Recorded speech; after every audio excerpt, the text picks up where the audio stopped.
Hello everybody, happy Friday.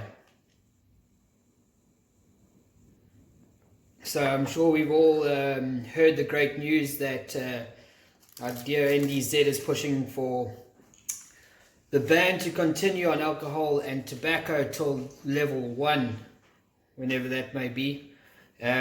So I wasn't going to post this until we actually knew, but I'm here, help a brother and a sister out.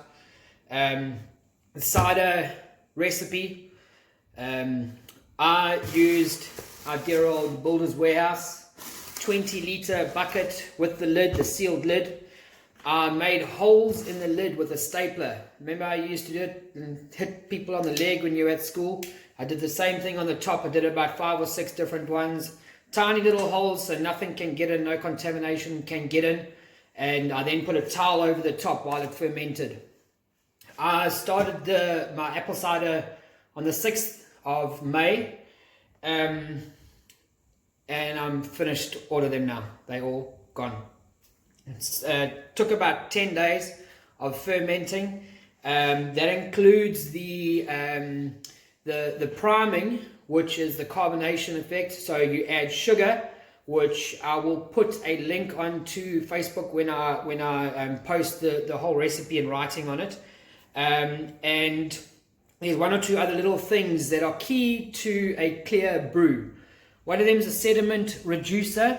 I don't know if you can check that. It's just got a little slot in one of the little things at the top.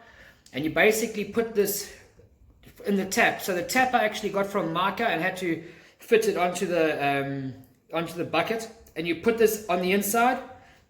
And then when you open the tap, it just basically your brew fills through here as opposed to underneath or anywhere else around. The sediment is obviously all sitting at the bottom here. The other thing that I found, and a mate of mine told me about it, is beer findings. This is also from Mangrove Jacks in Joburg. I don't know what they've got left. I didn't use beer findings in my cider. I used gelatine, normal gelatine from the shop. You basically mix the gelatine in lukewarm water, around 250 mils of water or even less, whatever it is. Wait for it to cool down a bit and then you stick it in. And I only did my gelatine about 7 days later when the fermenting kind of stopped. And that basically reduces the sediment in your alcohol, and it all kind of, I think it like dissolves whatever's in there, but not completely. There's still sediment at the bottom. But it takes a lot of it away and clears your brew quite substantially. What I did is I put 16 liters of water, so that was my total, the total of the literage of the whole cider. But I made 4 liters. I boiled 4 liters in a pot, added 20 tea bags, and basically let it brew for a day, for 24 hours. So it cooled down to room temperature. I also dissolved 2 kgs of sugar in that water. So one of the errors I made is putting the tea bags in and the sugar together. Put the sugar in, dissolve it, let it sit for a little while, then put your tea bags in, put a lid on, let it cool down to room temperature. Then I used purified water, 12 liters of purified water, took all the tea bags out of the pot, threw those away, put the tea bags, the pot mixture in here, and then added 12 sliced apples, and I used 20 grams of brewer's yeast.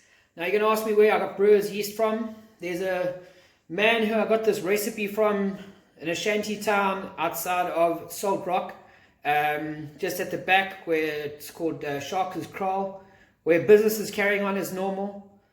There's no lockdown in Shark's Kraal. It's not like the beach. We got chased off the beach this morning. Not off the beach. We got chased away from Concha.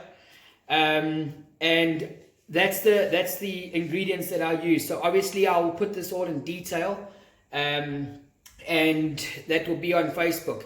But key to the clarity of the brew was the gelatine added around about 7 days after I started the brew, and it was about 2 or 3 days before I drank it.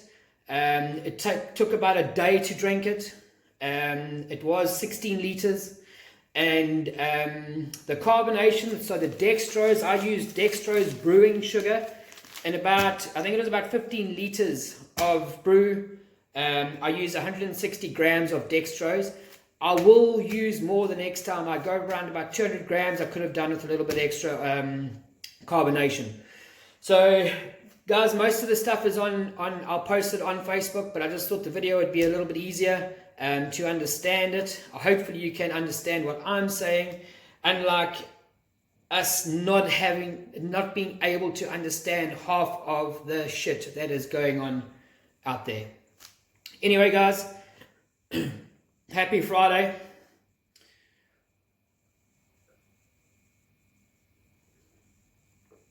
Cheers. Have a good weekend.